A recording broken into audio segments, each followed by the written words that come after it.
ഞങ്ങളുടെ ഈ ധർമ്മസമരം എറണാകുളം അതിരൂപതയിൽ ഭരണനിർവഹണം നടത്തുന്നതായ അധികാരികള് ക്രിമിനൽസാണ്, അധർമ്മികളാണ്, മെത്രാനടക്കം. അതിനെതിരെ ഞങ്ങളുടെ അതിരൂപതയ്ക്ക് വേണ്ടിയിട്ടാണ് ഞങ്ങൾ ഈ സമരം ചെയ്യുന്നത്, ഞങ്ങളുടെ വ്യക്തിപരമായ താല്പര്യത്തിനല്ല. അങ്ങനെയാണ് ഓരോ പ്രതികരണങ്ങളും വരുന്നത്. നടപടിയെടുത്തതിൽ പ്രതിഷേധിച്ച്, പ്രത്യേകിച്ച് ഇന്ന് CCTV ദൃശ്യങ്ങൾ, ഈ പ്രതിഷേധിച്ച വൈദികരെ ഉൾപ്പെടെ പോലീസ് നീക്കുന്നതുമായി ബന്ധപ്പെട്ടുള്ള CCTV ദൃശ്യങ്ങൾ ഉൾപ്പെടെ മുന്നിൽ വന്നിട്ടുണ്ടായിരുന്നു. പോലീസുകാർ മദ്യപിച്ചിട്ടുണ്ടായിരുന്നു, വലിച്ചിഴച്ചുകൊണ്ട് പോകുന്ന തരത്തിലുള്ള CCTV ദൃശ്യങ്ങൾ മുന്നിലുണ്ട്. അതെല്ലാം ചൂണ്ടിക്കാണിച്ചുകൊണ്ടാണ്, ഇതാ നമുക്കൊരു വശത്ത് കാണാം, ഇതെല്ലാം ചൂണ്ടിക്കാണിച്ചുകൊണ്ട് ആ വൈദികർ പ്രതിഷേധം ഉയർത്തുന്നുണ്ട്. വിഷ്ണു പ്രകാശ് അവിടെ നിന്നും തുടരുന്നുണ്ട്. വിഷ്ണു, ഈ ചർച്ചയിൽ ഒരു പോസിറ്റീവ് തീരുമാനം ഉണ്ടായിട്ടില്ല എന്നാണ് മനസ്സിലാക്കുന്നത്. പ്രത്യേകിച്ച് കുർബാന തർക്കവുമായി ബന്ധപ്പെട്ട് എത്രയോ കാലങ്ങളായല്ലേ, നിയമ നടപടികൾ പോലും അംഗീകരിക്കാത്ത തരത്തിൽ പല വിധത്തിലുള്ള തർക്കങ്ങളും തുടർന്നുകൊണ്ടിരിക്കുകയാണ്. ഒരു അവസാനം ഉണ്ടാകുമെന്ന് തോന്നുന്നതുമില്ല. ഇനി എന്താണ് മുന്നിലേക്കുള്ള നീക്കങ്ങൾ എന്നറിയുന്നുണ്ടോ?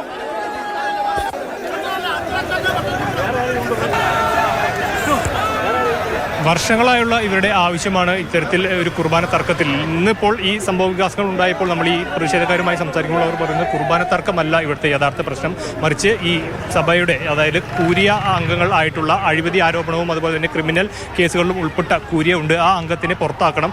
അതായിരുന്നു ഇവർ പ്രധാനമായും ഈ കഴിഞ്ഞ 3 ദിവസമായി ഈ ബിഷപ്പ് ഹൗസിന് മുന്നിലെത്തി ഒരു സമരം നടക്കാനുണ്ടായ ഒരു സാഹചര്യം, സത്യാഗ്രഹ സമരം നടക്കാനുണ്ടായ ഒരു സാഹചര്യം അതായിരുന്നു.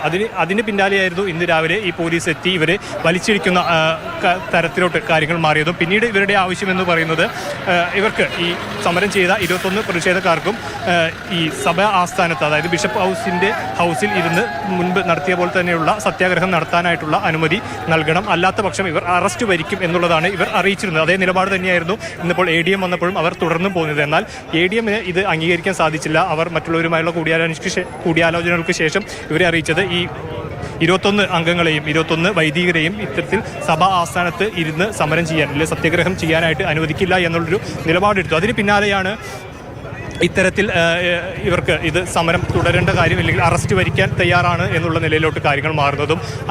അതുകൊണ്ട് ആ ഒരു അർത്ഥത്തിലാണ്, കാരണം ഇവരുടെ ആവശ്യം അംഗീകരിക്കാത്തിടത്തോളം ഈ പറയുന്ന ഇവർ ഉന്നയിക്കുന്ന ആവശ്യങ്ങൾ അത് അംഗീകരിക്കാത്ത പക്ഷം ആ ഒരു ചർച്ച നടന്നത് പോസിറ്റീവായില്ല, അല്ലെങ്കിൽ അത് നെഗറ്റീവായി എന്നുള്ളത് തന്നെയാണ് നമുക്ക് അതിൽ നിന്ന് മനസ്സിലാക്കേണ്ടത്. ആ ഒരു വിവരം റിപ്പോർട്ട് ചെയ്യുന്നതിനിടയിൽ ഇത്തരത്തിൽ വിമതർ എന്ന ഒരു പ്രയോഗം, ഇവരെ വിമതർ എന്ന് വിളിച്ചു എന്ന് അധിക്ഷേപിച്ചാണ് ഇവർ മാധ്യമപ്രവർത്തകർക്ക് നേരെയും കയ്യേറ്റം ചെയ്യാനും അതുപോലെ തന്നെ ഒരു മാധ്യമപ്രവർത്തകനെ മർദ്ദിക്കുന്ന ഒരു സാഹചര്യത്തിലോട്ട് അടക്കം കാര്യങ്ങൾ മാറിയതും. ഇപ്പോൾ അതിന് പിന്നാലെ ആ കയ്യേറ്റം നടത്തിയ ഒരാളെയാണ് ഇപ്പോൾ പോലീസ് ജീപ്പിൽ കയറ്റി കൊണ്ടുപോകുന്നത്. ഏതായാലും സമരം ഇവിടെ തുടരുകയാണ്. സമരം ഒരു പ്രതിഷേധത്തിൻ്റെ വലിയ രീതിയിലുള്ള പ്രതിഷേധം സംഘർഷത്തിലോട്ട് കടക്കുന്ന ഒരു രീതിയിൽ ഇപ്പോൾ ഈ സമരത്തിൻ്റെ സ്വഭാവം മാറിയിട്ടുണ്ട്. നേരത്തെ ബിഷപ്പ് ഹൗസിന് മുന്നിൽ വലിയ രീതിയിൽ ആളുകൾ തടിച്ചുകൂടി ആ ബിഷപ്പ് ഹൗസിൻ്റെ ഗേറ്റിൻ്റെ കമ്പികളടക്കം അടർത്തി മാറ്റി അവിടേക്ക് തള്ളിക്കയറാനുള്ള ഒരു ശ്രമവും ഉണ്ടായിരുന്നു. അതിൻ്റെ ഭാഗമായിട്ടായിരുന്നു ഈ ചർച്ച നടന്ന വേദിയിലോട്ട് ഈ വൈദികരായിട്ടുള്ള പുറത്തു നിന്ന പ്രതിഷേധത്തിൽ പങ്കെടുത്തുകൊണ്ട് നിന്ന വൈദികർ ഈ പള്ളിയുടെ അകത്തോട്ട് കയറുകയും പിന്നീട് ADMുമായി അവരൊരു സംസാരം നടത്തുന്നു. അതിൻ്റെ പുറത്താണ്, അതിനുശേഷമാണ് ഈ പുറത്തു വന്നത് ഇതാണ് ADMൻ്റെ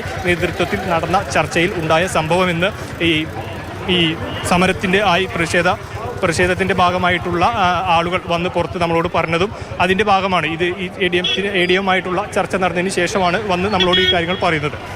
ഏതായാലും വലിയ രീതിയിലുള്ള സംഘർഷ സാധ്യത ഇപ്പോഴും നിലനിൽക്കുന്നുണ്ട്. എന്തായാലും ഇവർ രാവിലെ മുതൽ ഉന്നയിക്കുന്ന, അല്ലെങ്കിൽ പറയുന്ന ഒരു കാര്യം, ഇത്തരത്തിൽ സമരം ആയി ഇന്ന് ഒരു തീരുമാനം ഉണ്ടാക്കണം. ഇത്തരത്തിൽ ഈ ക്രിമിനൽ കേസുകളിൽ ഉൾപ്പെട്ട കൂരിയ അടക്കം മാറ്റുന്ന കാര്യത്തിൽ ഒരു തീരുമാനം ഉണ്ടാക്കണം. ഇത് ഞങ്ങളുടെ ഭവനമാണ്, ഞങ്ങൾക്ക് ഇതിന് അകത്ത് കയറാനുള്ള അനുവാദം ലഭിക്കണം എന്നുള്ളൊരു കാര്യമാണ് പ്രതിഷേധക്കാർ രാവിലെ മുതൽ ഉന്നയിച്ചു വരുന്നതും. അതിൻ്റെ ഭാഗമായി തന്നെയായിരുന്നു വലിയ രീതിയിലുള്ള ആളുകൾ. രാവിലെ തുടങ്ങുമ്പോൾ കുറച്ച് ആളുകൾ മാത്രമേ ഉണ്ടായിരുന്നുള്ളൂ. നമുക്കറിയാം അതിരാവിലെ പുലർച്ചെ 5 മണിയോട് കൂടിയാണ് ഇത്തരത്തിലൊരു സംഘർഷത്തിലോട്ട് ഈ സമരം ചെയ്ത വൈദികരെ മാറ്റുന്ന ഒരു നിലയിലോട്ട് കാര്യങ്ങൾ എത്തിയത്. പിന്നീട് വാർത്തകളിലും മറ്റും വന്ന് കൂടുതൽ ആളുകൾ, വിശ്വാസികളായിട്ടുള്ള ഈ പ്രതിഷേധക്കാരായിട്ടുള്ള ആളുകൾ ഈ പള്ളിമുറ്റത്തോട്ട് ഈ ബസിലിക്കയുടെ മുന്നിലോട്ട് എത്തുകയും അതിനുശേഷം ബസിലിക്കയുടെ മുന്നിൽ നിന്ന് ബിഷപ്പ് ഹൗസിൻ്റെ മുന്നിലേക്ക് ഈ പ്രതിഷേധം മാറുകയും അവിടെ വെച്ചിട്ടായിരുന്നു കൂടുതൽ രൂക്ഷമായ രീതിയിൽ പോലീസുമായി ഉന്തും തള്ളും അതുപോലെ തന്നെ ഈ ഗേറ്റ് അടക്കം പൊളിക്കുന്ന നിലയിലോട്ട് കാര്യങ്ങൾ എത്തിയതും. അതിനിടെ തന്നെ പോലീസ് ബാരിക്കേഡ് അടക്കം വച്ച് മറയ്ക്കാൻ ശ്രമിച്ചപ്പോൾ അതിനെ മറികടന്ന് ആ ബാരിക്കേഡ് തള്ളി മറിച്ചിടുന്ന ഒരു നിലയിലോട്ട് കാര്യങ്ങൾ എത്തിയിരുന്നു. ഏറ്റവും ഒടുവിൽ ഇപ്പോൾ ചർച്ച അവസാനിച്ചു എന്നാണ് നമ്മൾ മനസ്സിലാക്കുന്നത്. അതിൽ ഇവർക്ക് അനുകൂലമായിട്ടുള്ള, അതായത് ഇവരുടെ ആവശ്യം ഒന്നില്ലെങ്കിൽ പള്ളിയിൽ ബിഷപ്പ് ഹൗസിന് അകത്തിരുന്ന് ഇവർക്ക് സമരം ചെയ്യാൻ അനുവദിക്കണമെന്ന ആവശ്യം ADM അംഗീകരിച്ചില്ല. അതിന്റെ ഭാഗമായി ഇവർ ഞങ്ങളെ അറസ്റ്റ് ചെയ്യൂ എന്നുള്ള, അറസ്റ്റ് വരിക്കാൻ തയ്യാറാണെന്നുള്ള വിവരം ADM-നെയും അതുപോലെ തന്നെ ചർച്ച പരാജയപ്പെട്ടിരിക്കുകയാണ്. സമവായ ചർച്ച പരാജയം എന്നുള്ള വിവരങ്ങൾ വരികയാണ്.